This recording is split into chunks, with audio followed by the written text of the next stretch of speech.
നിറവിലേക്ക് സ്വാഗതം. എന്നെ മുഴുവനായും ഞാൻ കർത്താവിന് വിട്ടുകൊടുത്തിരിക്കുകയാണ്. അവിടുത്തെ ഇഷ്ടം പോലെ ചെയ്തു കൊള്ളട്ടെ. വിശുദ്ധ അൽഫോൻസ് അമ്മയുടെ ഈ വാക്കുകൾ നിങ്ങളുടെ മുൻപിലേക്ക് തുറന്നു വെച്ചുകൊണ്ട് ഇന്നത്തെ നിറവ് ആരംഭിക്കുകയാണ്.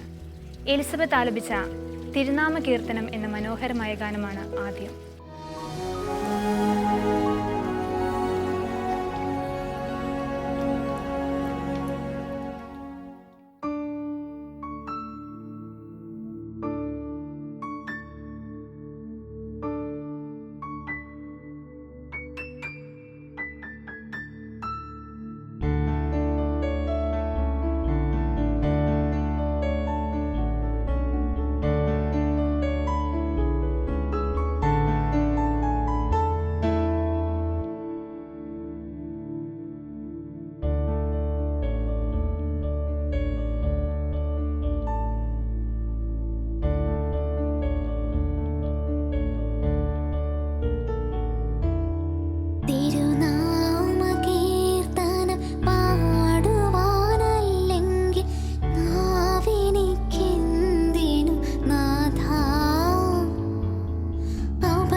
മനോഹരമായ ഈ ഗാനത്തിന് ശേഷം നമ്മൾ പോകുന്നത് സിജി ടീച്ചറിൻ്റെ വാക്കുകളിലേക്കാണ്. ഇന്ന് ടീച്ചർ നമ്മളോട് സംസാരിക്കുന്നത് നന്മകൾ തിരികെ ലഭിക്കുന്ന സൂത്രത്തെക്കുറിച്ചാണ്.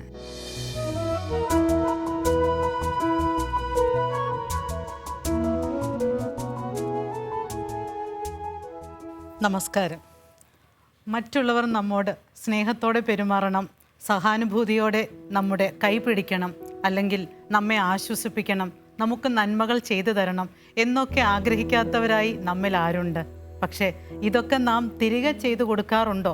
മറ്റുള്ളവരോട് നാം ഇങ്ങനെയൊക്കെ പെരുമാറാറുണ്ടോ എന്ന് ചോദിക്കുമ്പോഴാണ് നമുക്ക് ചെറിയൊരു സന്ദേഹം വരുന്നത്, അല്ലേ? ഈ ഒരു കാര്യം, മനോഹരമായ ഈ കാര്യം വ്യക്തമാക്കി തരുന്ന വളരെ ലളിതമായ ഒരു കഥയിലേക്ക് പോകാം.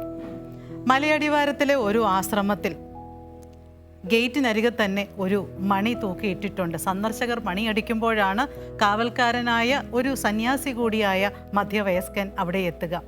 അങ്ങനെ ഒരു ദിവസം പ്രഭാതത്തിൽ അവിടെ മണിയടിച്ചത് അവിടെ അടുത്ത് തന്നെയുള്ള ഒരു കർഷകനാണ്. അദ്ദേഹത്തിൻ്റെ കയ്യിൽ ഒരു കുട്ടയിൽ നിറഞ്ഞ പഴുത്ത മുന്തിരിക്കുലകളുണ്ട്. നമ്മുടെ കാവൽക്കാരനായ സന്യാസി വന്ന് കതക് തുറന്നു. കുട്ട കണ്ടപാടെ തന്നെ സന്തോഷമായി. അദ്ദേഹം കർഷകനോടായി പറഞ്ഞു, നിങ്ങൾ തന്ന ഈ മുന്തിരിക്കുലകളുടെ സമ്മാനം ഞാൻ ആശ്രമാധിപന് സമ്മാനിക്കാം.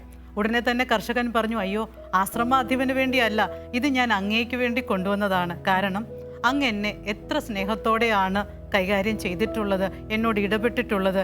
കഴിഞ്ഞ വർഷം എൻ്റെ ദുരിതകാലങ്ങളിൽ മുഴുവൻ ഞാൻ ഇവിടെ വന്ന് മണിയടിക്കുമ്പോഴൊക്കെ അങ്ങ് എന്നെ സ്നേഹപൂർവ്വം സ്വീകരിച്ചിട്ടുണ്ട്, എനിക്ക് വേണ്ടത്ര സഹായം ചെയ്തു തന്നിട്ടുണ്ട്. കഴിഞ്ഞ വർഷം ഓർക്കുന്നോ, എൻ്റെ മുന്തിരിത്തോട്ടത്തിലേക്ക് വെള്ളമില്ലാതെ ചെടികളൊക്കെ വാടിക്കരിഞ്ഞു പോയായിരുന്നു. അപ്പോൾ അങ്ങാണ് ഇവിടെ ഈ ആശ്രമത്തിലൂടെ ഒഴുകുന്ന വെള്ളത്തിൻ്റെ സോഴ്സ് എനിക്ക് തുറന്നു തന്നത്. ഇനി അതും അല്ലാതെ അങ്ങ് ഓർക്കുന്നോ, ഒരു കാറ്റ് വീശിയപ്പോൾ എൻ്റെ വീടിന് കേടുപാടുകൾ സംഭവിച്ചു. അപ്പോൾ അങ്ങ് സന്തോഷത്തോടെ ഈ ആശ്രമത്തിൻ്റെ പൂമുഖത്തെ മുറി തന്നെ തുറന്നു തന്ന് എനിക്ക് ആശ്രയം നൽകി. ഇതാ എൻ്റെ അധ്വാന ഫലം. ആദ്യം തന്നെ ഞാൻ അങ്ങയെയാണ് ഓർത്തത്, അങ്ങേക്ക് ഞാൻ ഇത് സന്തോഷത്തോടെ കൊണ്ടുവന്നതാണ്. കർഷകൻ തിരികെ പോയി. പുഞ്ചിരിയോടെ തന്നെ സന്യാസി ആ സമ്മാനം സ്വീകരിച്ചു. പക്ഷേ അടുത്ത നിമിഷം അദ്ദേഹം ചിന്തിച്ചത്, ഈ ആശ്രമത്തിലെ അധിപൻ എത്രയോ മഹത്തായ വ്യക്തിയാണ്. അദ്ദേഹം ഏതൊക്കെ രാജ്യങ്ങളിൽ പോകുന്നു, ആരോടൊക്കെ സംവദിക്കുന്നു, നല്ല കാര്യങ്ങൾ ജനങ്ങൾക്ക് പറഞ്ഞു കൊടുക്കുന്നു. അദ്ദേഹം ചെയ്യുന്ന നല്ല കാര്യങ്ങളുമായി നോക്കുമ്പോൾ ഞാൻ ചെയ്യുന്നത് എത്രയോ തുച്ഛമായ കാര്യമാണ്. അതുകൊണ്ട് ഈ മനോഹരമായ സമ്മാനം ഞാൻ ആശ്രമാധിപന് കൊടുക്കും. അദ്ദേഹം അത് ആശ്രമാധിപൻ്റെ അടുത്തെത്തിച്ചു. ആശ്രമാധിപന് ഇത് കണ്ടപ്പോൾ സന്തോഷമായി. ഇത്രയും നല്ല സമ്മാനം പ്രഭാതത്തിൽ തന്നെ കിട്ടിയല്ലോ. അദ്ദേഹം അടുത്ത നിമിഷം ചിന്തിച്ചത്, എനിക്കെന്തിനാണ് ഈ സമ്മാനം? ഇവിടെ തന്നെ രോഗിയായി ശയ്യ അവലംബിയായി കിടക്കുന്ന ഒരു സന്യാസി ഉണ്ടല്ലോ, അദ്ദേഹത്തിന് ഇത് കിട്ടുകയാണെങ്കിൽ എത്ര സന്തോഷമായിരിക്കും. ഒട്ടും താമസിച്ചില്ല, നമ്മുടെ ആശ്രമാധിപൻ ആ സമ്മാനം ഉടനെ തന്നെ ഈ രോഗിയായ സന്യാസിയുടെ അടുത്തേക്ക് കൊടുത്തുവിടുകയാണ്.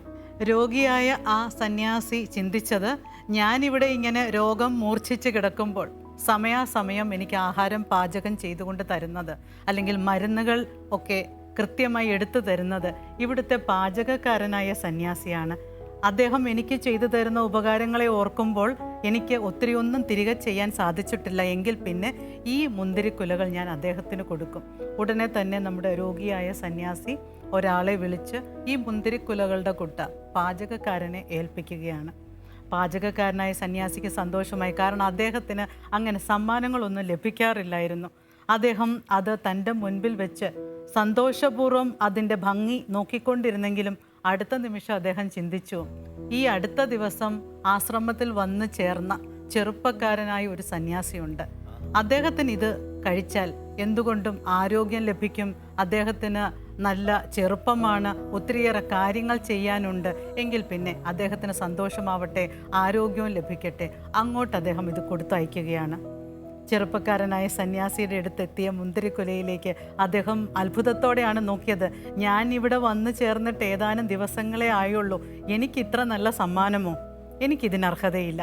അദ്ദേഹം ഉടനെ തന്നെ ചിന്തിച്ചത് വാതിൽ കാവൽക്കാരനായി നിൽക്കുന്ന സന്യാസിയുടെ കാര്യമാണ്.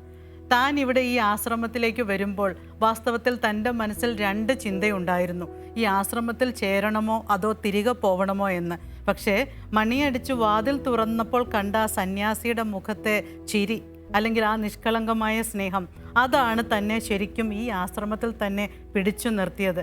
എത്രയേറെ സന്തോഷം അനുഭവിക്കുന്നത് കൊണ്ടായിരിക്കും അദ്ദേഹം അത്രയും നിഷ്കളങ്കമായി ചിരിക്കുന്നത്. അതുകൊണ്ട് എന്നെ ഈ ആശ്രമത്തിൽ ചേർത്തതിൻ്റെ ഉത്തരവാദിത്വം അദ്ദേഹത്തിനാണ്. ഞാനിത് അദ്ദേഹത്തിന് സമ്മാനിക്കും. ചുരുക്കി പറഞ്ഞാൽ, ഉച്ചയായതോടെ ഈ മുന്തിരിക്കുലകൾ അടങ്ങിയ കുട്ട നമ്മുടെ വാതിൽ കാവൽക്കാരനായ സന്യാസിയുടെ അടുത്ത് തന്നെ എത്തിച്ചേർന്നു. പ്രിയമുള്ളവരെ, ഇത്രയും മനോഹരമായ, ഇത്രയും ലളിതമായ ഈ കഥ നമുക്ക് പറഞ്ഞു തരുന്ന ഒരു വലിയ സന്ദേശമുണ്ട്. എന്താണെന്നറിയുമോ? നാം മറ്റുള്ളവർക്ക് നന്മകൾ ചെയ്യുമ്പോൾ, മറ്റുള്ളവരെ നമ്മേക്കാൾ ശ്രേഷ്ഠരായി കരുതി പരിഗണിക്കുമ്പോൾ, അവർക്ക് സന്തോഷം വരുന്ന രീതിയിൽ നമ്മളുടെ വാക്കുകൾ, പ്രവൃത്തികളൊക്കെ രൂപപ്പെടുത്തിയെടുക്കുമ്പോൾ ആ നന്മയും സന്തോഷവും ഒക്കെ നമ്മിലേക്ക് തന്നെ പ്രവഹിക്കും. അതായത് വളരെ ശാന്തമായ ഒരു ജലോപരിതലത്തിലേക്ക് ഒരു കല്ലെടുത്തിട്ടാൽ ആ കല്ല് ചെന്ന് വീഴുന്ന സ്ഥലത്ത് നിന്നും ഓളങ്ങൾ ഉണ്ടാകുന്നു. ആ ഓളങ്ങളൊക്കെ വീണ്ടും അവിടേക്ക് തന്നെ തിരികെയും വരുന്നു. ഏതാണ്ട് ഇതുപോലെ തന്നെയാണ് നമ്മൾ ചെയ്യുന്ന നന്മ പ്രവൃത്തികളുടെ ഫലവും. നാം ആർക്കൊക്കെ വേണ്ടിയോ നന്മകൾ ചെയ്യുന്നു, ആ നന്മകൾ ഒരു വിധത്തിൽ അല്ലെങ്കിൽ മറ്റൊരു വിധത്തിൽ നമ്മൾ പോലും അറിയാത്ത സമയത്തും സാഹചര്യങ്ങളിലും നമ്മിലേക്ക് തന്നെ തിരികെ വരുന്നു. നാം നമ്മെ മാത്രം സ്നേഹിച്ച് സ്വാർത്ഥരാകാതെ മറ്റുള്ളവരെ കൂടെ സ്നേഹിക്കണം. മറ്റൊരു തരത്തിൽ പറഞ്ഞാൽ, ദൈവം നമ്മെ സൃഷ്ടിച്ചിരിക്കുന്നത് തന്നെ മറ്റുള്ളവരെ കൂടി കരുതാനാണ് എന്ന രീതിയിലായിരിക്കണം നമ്മുടെ മനോഭാവം തന്നെ. സാൻ ഫ്രാൻസിസ്കോയിലെ റെഡ്വുഡ് മരങ്ങളെക്കുറിച്ച് പറയാറുള്ളൊരു കഥയുണ്ട്. ഈ റെഡ്വുഡ് മരങ്ങൾ പലപ്പോഴും 1000 വർഷങ്ങളോളം ജീവിക്കും. ഈ 1000 വർഷങ്ങളോളം ജീവിക്കുന്ന മരങ്ങൾക്ക് ഭൂകമ്പങ്ങളെ അതിജീവിക്കാനും അതല്ലെങ്കിൽ കൊടുങ്കാറ്റിനെ നേരിടാനും ഒക്കെയുള്ള ശക്തി എങ്ങനെയാണ് ലഭിക്കുന്നതെന്ന് അറിയുമ്പോഴാണ് നമുക്ക് കൗതുകം കൂടുന്നത്. കാരണം ഇവരുടെ വേരുകൾ മണ്ണിലേക്ക് ആഴത്തിൽ ഇറങ്ങാറില്ല. പകരം വേരുകൾ മണ്ണിലേക്ക് ഇറങ്ങുമ്പോൾ തന്നെ അടുത്ത് നിൽക്കുന്ന മറ്റു മരങ്ങളുടെ വേരിലേക്ക് കൂട്ടിപ്പിണയുകയാണ് ചെയ്യുന്നത്. അതായത് ചെറുതായി വളർന്നു വരുന്ന തൈകളാണെങ്കിലും വലിയ മരങ്ങളാണെങ്കിലും ഒരു മരത്തിൻ്റെ തന്നെ വേര് മണ്ണിൻ്റെ ആഴത്തിലേക്ക് വീണ്ടും വീണ്ടും പോകുന്നതിന് പകരം അടുത്ത് നിൽക്കുന്ന മരത്തിൻ്റെ വേരിനോട് ചേർത്ത് പിണഞ്ഞാണ് അവ ജീവിക്കുന്നത്. അതുകൊണ്ടെന്താ, എത്ര വലിയ കാറ്റ് വന്നാലും ഭൂകമ്പം വന്നാലും നീരൊഴുക്ക് വന്നാലും ഈ മരങ്ങൾ കടപുഴകി വീഴാറില്ല. കാരണം ഒരാളെ സപ്പോർട്ട് ചെയ്ത് അല്ലെങ്കിൽ പിന്തുണച്ചാണ് അവിടെ കഴിയുന്നത്. അതുകൊണ്ട് തന്നെയാണ് ആയിരക്കണക്കിന് വർഷങ്ങളോളം ഈ മരങ്ങൾക്ക് ജീവിക്കാൻ സാധിക്കുന്നത്. ഇത് നമുക്കനുകരിക്കാവുന്ന ഒരു വലിയ പാഠമാണെന്ന് തോന്നുന്നു. സമൂഹത്തെക്കുറിച്ചുള്ള കരുതൽ, അത് നമുക്ക് എപ്പോഴും അത്യാവശ്യമാണ്. സഹോദരങ്ങളെക്കുറിച്ചുള്ള കരുതൽ. കരുതൽ എന്ന വാക്കിന് ജീവനോളം അല്ലെങ്കിൽ ജീവിതത്തോളം പ്രാധാന്യമുള്ള ഒരു കാലത്തിലൂടെയാണ് നമ്മളിപ്പോൾ കടന്നു പോകുന്നത്. നമ്മളെക്കാൾ വേദന അനുഭവിക്കുന്ന ഒത്തിരിയേറെ പേർ നമ്മുടെ ചുറ്റുപാടുമുണ്ട്. നമ്മെക്കൊണ്ടാവും വിധം അവരെയൊക്കെ ഒന്ന് കരുതാൻ സാധിച്ചാൽ അതിലും വലിയ പുണ്യം നമുക്ക് എന്താണ് വേറെ ലഭിക്കാനുള്ളത്? കാരണം ദൈവം നമുക്ക് ഒത്തിരിയേറെ സാഹചര്യവും സമയവും സമ്പത്തും ഒരുപക്ഷെ തന്നിട്ടുണ്ടാവാം. അത് നമ്മിലേക്ക് തന്നെ കേന്ദ്രീകരിക്കാതെ മറ്റുള്ളവരെ കൂടെ കരുതുമ്പോഴല്ലേ നമ്മുടെ ജീവിതത്തിന് തന്നെ അർത്ഥമുണ്ടാകുന്നത്. ഒരിക്കൽ സൺഡേ സ്കൂൾ ക്ലാസ്സിൽ വെച്ച് അച്ഛൻ കുട്ടികളോടായിട്ട് പറഞ്ഞു, ദൈവം നമ്മെ സൃഷ്ടിച്ചിരിക്കുന്നത് നമ്മെ സ്നേഹിക്കാനല്ല, നമ്മുടെ ചുറ്റുമുള്ളവരെ സ്നേഹിക്കാനാണ്. ഇത് കേട്ടപ്പോൾ കുസൃതിയായ ഒരു കുട്ടി അച്ഛനോട് ചോദിച്ചു, അപ്പോൾ മറ്റുള്ളവരെ ദൈവം സൃഷ്ടിച്ചിരിക്കുന്നത് എന്തിനാണ്? അപ്പോൾ അച്ഛൻ പറഞ്ഞു, മറ്റുള്ളവരെ സൃഷ്ടിച്ചിരിക്കുന്നതും അവരെ സ്നേഹിക്കാനല്ല, അവർക്ക് ചുറ്റുമുള്ളവരെ സ്നേഹിക്കാനാണ്. ഉടനെ തന്നെ ഈ വികൃതി വീണ്ടും ചോദിച്ചത് ഇങ്ങനെയാണ്, എങ്കിൽ പിന്നെ അവനവനെ അങ്ങ് സ്നേഹിച്ചാൽ പോരെ? അപ്പോൾ എല്ലാവർക്കും അവനവനെ തന്നെ സ്നേഹിക്കുമ്പോൾ മറ്റുള്ളവരുടെ കാര്യം ഒന്നും നോക്കേണ്ട കാര്യമില്ലല്ലോ എന്ന്. ഉടനെ തന്നെ അച്ഛൻ മറുപടി കണ്ടെത്തി, അതിങ്ങനെയാണ്, നീ ഇപ്പോൾ പറഞ്ഞത് മനുഷ്യരുടെ പ്രവർത്തന രീതിയാണ്, മോഡ് ഓഫ് ഓപ്പറേഷൻ. ദൈവത്തിൻ്റെ മോഡ് ഓഫ് ഓപ്പറേഷൻ അല്ലെങ്കിൽ ദൈവത്തിൻ്റെ പ്രവർത്തന രീതി എന്ന് പറഞ്ഞത് ഞാൻ പറഞ്ഞതാണ്. അതായത് നമ്മൾ നമ്മളെ അല്ല സ്നേഹിക്കേണ്ടത്, മറ്റുള്ളവരെയാണ് സ്നേഹിക്കേണ്ടതെന്ന്. നമ്മെ ബാധിക്കാത്ത രീതിയിലുള്ള സൽപ്രവൃത്തികൾ ചെയ്യാൻ പലപ്പോഴും പലരും മുന്നിട്ടിറങ്ങും. അതായത് നമുക്ക് ഹേമമൊന്നും വരാത്ത അല്ലെങ്കിൽ നമ്മുടെ സമ്പത്തിന് കുറവൊന്നും വരാത്ത, നമ്മുടെ സമയം അത്രയൊന്നും അപഹരിക്കാത്ത ചില സൽപ്രവൃത്തികളാണെങ്കിൽ ചെയ്തേക്കാം എന്ന മട്ടിലാണ് പലപ്പോഴും നമ്മുടെ മനോഭാവം. അങ്ങനെയല്ല. അതായത് നമുക്ക് മൂടുണ്ടെങ്കിലോ അല്ലെങ്കിൽ നമുക്ക് ഏറെ സമയം അധികമായി കിട്ടുമ്പോഴോ അല്ലെങ്കിൽ സമ്പത്താണെങ്കിലും അധികമായി കുറച്ച് കിട്ടുമ്പോഴോ ആരെയെങ്കിലും സഹായിച്ചേക്കാം എന്ന മനോഭാവം നാം മാറ്റിയേ തീരൂ. അതേപോലെ തന്നെ സഹായിക്കുമ്പോൾ തന്നെ നമ്മൾ പലപ്പോഴും ചിലരെ തിരഞ്ഞെടുക്കാറുണ്ട്. ചിലരൊക്കെ എന്നോട് സ്നേഹമായിട്ട് പെരുമാറിയിട്ടുള്ളവരാണ്, ചിലരൊക്കെ എനിക്ക് ഉപകാരങ്ങൾ ചെയ്തു തന്നിട്ടുള്ളവരാണ്, അതുകൊണ്ട് ഞാൻ അവരെ സഹായിച്ചേക്കാം എന്ന രീതിയിലും നമ്മൾ ചിലപ്പോൾ ചില തിരഞ്ഞെടുപ്പുകളൊക്കെ നടത്താറുണ്ട്. അതിന് വളരെ വ്യക്തമായി നമുക്ക് ബൈബിളിൽ നിന്ന് തന്നെ ഉത്തരം കിട്ടാറുണ്ടല്ലോ. നിങ്ങളെ സ്നേഹിക്കുന്നവരെ നിങ്ങൾ തിരിച്ചു സ്നേഹിക്കുന്നതിൽ എന്ത് മേന്മയാണുള്ളത്? നിങ്ങളെ അഭിവാദ്യം ചെയ്യുന്നവരെ തന്നെ നിങ്ങൾ തിരികെയും അഭിവാദ്യം ചെയ്യുന്നതിലും എന്തു മേന്മയാണുള്ളത് എന്ന് വിശുദ്ധ ഗ്രന്ഥകാരൻ തന്നെ പല ആവർത്തി പല അവസരങ്ങളിലും നമ്മെ ഓർമ്മപ്പെടുത്താറില്ലേ?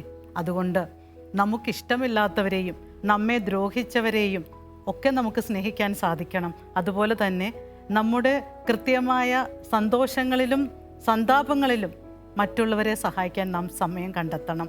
അതുപോലെ തന്നെ നമുക്ക് സമ്പത്തുള്ളപ്പോഴും സമ്പത്ത് കുറവുള്ളപ്പോഴും മറ്റുള്ളവരെ സഹായിക്കാൻ നാം സമയവും സമ്പത്തും കണ്ടെത്തുക തന്നെ വേണം. അതുകൊണ്ട് എപ്പോഴും ഓർക്കണം, നാം അളക്കുന്ന അളവ് കൊണ്ട് തന്നെയാണ് നമുക്കും അളന്ന് കിട്ടുക. അതുകൊണ്ട് മറ്റുള്ളവർക്ക് കൊടുക്കുമ്പോൾ നന്നായി അളന്ന് നിറച്ച് കുലുക്കി നിറച്ച് മറ്റുള്ളവർക്ക് കൊടുക്കാൻ ശ്രദ്ധിക്കണം. മറ്റുള്ളവർക്ക് നന്മ ചെയ്യുക, നന്മ ചെയ്യാനുള്ള മനസ്സുണ്ടാക്കിയെടുക്കുക. അതുപോലെ തന്നെ അങ്ങനെ ചെയ്യുമ്പോൾ കിട്ടുന്ന ഒരു നിർവൃതിയും മനസ്സമാധാനവും സ്വസ്ഥതയും ഉണ്ടല്ലോ, അതനുഭവിക്കാൻ നമ്മെക്കൊണ്ടാവണം. അതായിരിക്കണം നാം ജീവിതത്തിൽ നേടിയെടുക്കുന്ന യഥാർത്ഥ സന്തോഷം.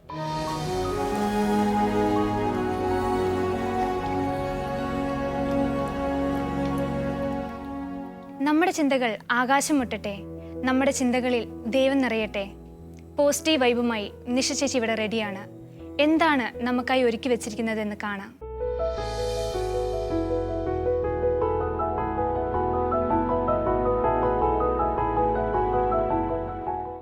പോസിറ്റീവ് വൈബ്സിലേക്ക് സ്വാഗതം. പകർച്ചവ്യാധികളെക്കുറിച്ചും പകർന്നു പിടിക്കുന്ന രോഗങ്ങളെക്കുറിച്ചും ഏറെ ആകുലപ്പെടുന്ന ഒരു സമയത്തിലൂടെയാണ് നമ്മൾ കടന്നു പോകുന്നത്. നമ്മളറിയാതെ തന്നെ നമ്മൾ പല രോഗങ്ങളുടെയും വാഹകരാകുകയും അത് മറ്റുള്ളവരിലേക്ക് പകർന്നു കൊടുക്കുകയും ചെയ്യുന്ന ഒരു സമയം. പ്രഭാതത്തിൽ ഉണരുന്നത് മുതൽ രാത്രി ഉറങ്ങുന്നത് വരെ നമ്മളിലൂടെ മറ്റുള്ളവരിലേക്ക് പകരപ്പെടുന്നത് എന്താണ് എന്ന് ചിന്തിപ്പിക്കുന്ന ഒരു കൊച്ചു വീഡിയോയിലേക്കാണ് നമ്മൾ കിടക്കുന്നത്.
പ്രഭാതം മുതൽ രാത്രി നമ്മൾ ഉറങ്ങുന്നത് വരെ ഒരു ദിവസത്തെ മുഴുവൻ ഒന്ന് തിരിഞ്ഞു നോക്കിയാൽ, ഒന്ന് പരിശോധിച്ചാൽ എന്താണ് നമ്മൾ കൂടുതലും മറ്റുള്ളവരിലേക്ക് പകരുന്നത്?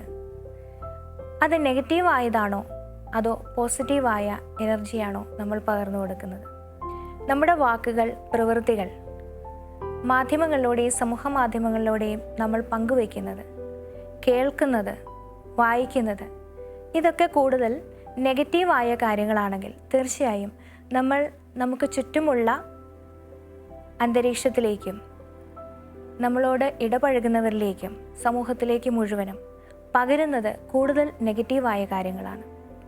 പലപ്പോഴും നെഗറ്റിവിറ്റിയെ അപലപിച്ചുകൊണ്ട് നമ്മൾ നെഗറ്റിവിറ്റി പ്രചരിപ്പിക്കുന്നവരുമാകാറുണ്ട്. ഇരുളിനെ പഴിക്കാതെ തിരി തെളിക്കാൻ ആഹ്വാനം ചെയ്ത മദർ തെരേസയുടെ വാക്കുകൾ ഈ കാലഘട്ടത്തിൽ ഏറെ പ്രാധാന്യം അർഹിക്കുന്നതാണ് എന്ന് തോന്നാറുണ്ട്. മനുഷ്യന് സ്വാഭാവികമായും നെഗറ്റിവിറ്റിയിലേക്ക് ഒരു ചായ്വുണ്ട് എന്നാണ് പലപ്പോഴും മനഃശാസ്ത്രജ്ഞരൊക്കെ പറയുക. അത് പക്ഷേ അവൻ്റെ സർവൈവലിന് വേണ്ടി പ്രകൃതി തന്നെ അവന് നൽകിയതാണെങ്കിലും ഈ നെഗറ്റിവിറ്റിയെ നമ്മൾ കൂടുതൽ പ്രോത്സാഹിപ്പിക്കുകയും വളർത്തുകയും ചെയ്യാറുണ്ട് എന്നതാണ് സത്യം. നന്മകളേക്കാൾ തിന്മകൾ പ്രഘോഷിക്കപ്പെടുന്ന ഒരു സ്ഥിതിവിശേഷം നമുക്ക് ചുറ്റും നമുക്ക് കാണാൻ സാധിക്കും. ഇതിന് മാറ്റം വരുത്താൻ നമുക്ക് ഓരോരുത്തർക്കും കഴിയും. അതിന് വലിയ കാര്യങ്ങളൊന്നും ചെയ്യണമെന്നില്ല. നമ്മൾ ഈ വീഡിയോയിൽ കണ്ടതുപോലെ ഒരു പുഞ്ചിരിയിൽ തുടങ്ങാവുന്ന ഒന്നാണത്. ഒരു പുഞ്ചിരി അനേകരിലേക്ക് പടരുകയും അതവരുടെ ജീവിതത്തിലും അവരുടെ വൈകാരിക അവസ്ഥകളിലും അവരുടെ പ്രവൃത്തികളിലും മാറ്റം വരുത്തുന്നത് പോലെ നമ്മുടെ ചെറിയ ഇടപെടലുകളിലൂടെ, ചെറിയ വാക്കുകളിലൂടെ, ചിലപ്പോൾ ഒരു സ്മൈലിയിലൂടെ, ഒരു സന്ദേശത്തിലൂടെ, പങ്കുവയ്ക്കുന്ന ഒരു നല്ല സന്ദേശത്തിലൂടെ, വാർത്തയിലൂടെ ഒക്കെ നമുക്ക് ഈ പോസിറ്റിവിറ്റി മറ്റുള്ളവരിലേക്ക് സ്പ്രെഡ് ചെയ്യാനായിട്ട് കഴിയും. ഇനി മുതൽ നമ്മുടെ ചിന്തകൾ, പ്രവൃത്തികൾ, ഇടപെടലുകൾ എല്ലാം ഈ ഒരു ചിന്ത മനസ്സിൽ സൂക്ഷിച്ചുകൊണ്ടാകട്ടെ. ചെറിയ പ്രവൃത്തിക്ക് പോലും, ഒരു പുഞ്ചിരിക്ക് പോലും വലിയ സ്വാധീനം മറ്റുള്ളവരിലും നമ്മുടെ ചുറ്റുപാടിലും ഉണ്ടാക്കാൻ കഴിവുണ്ട്.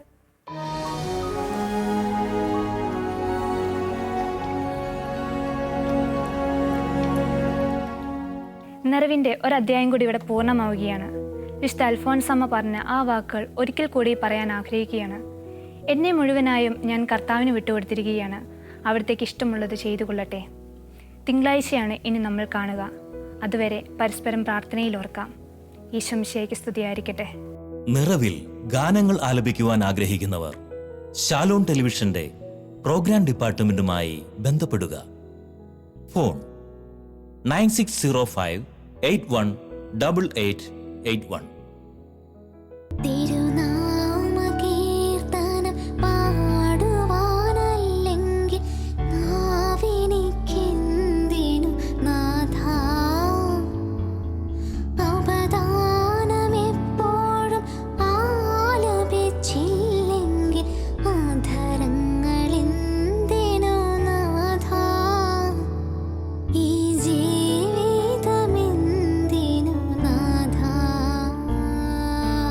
തിരു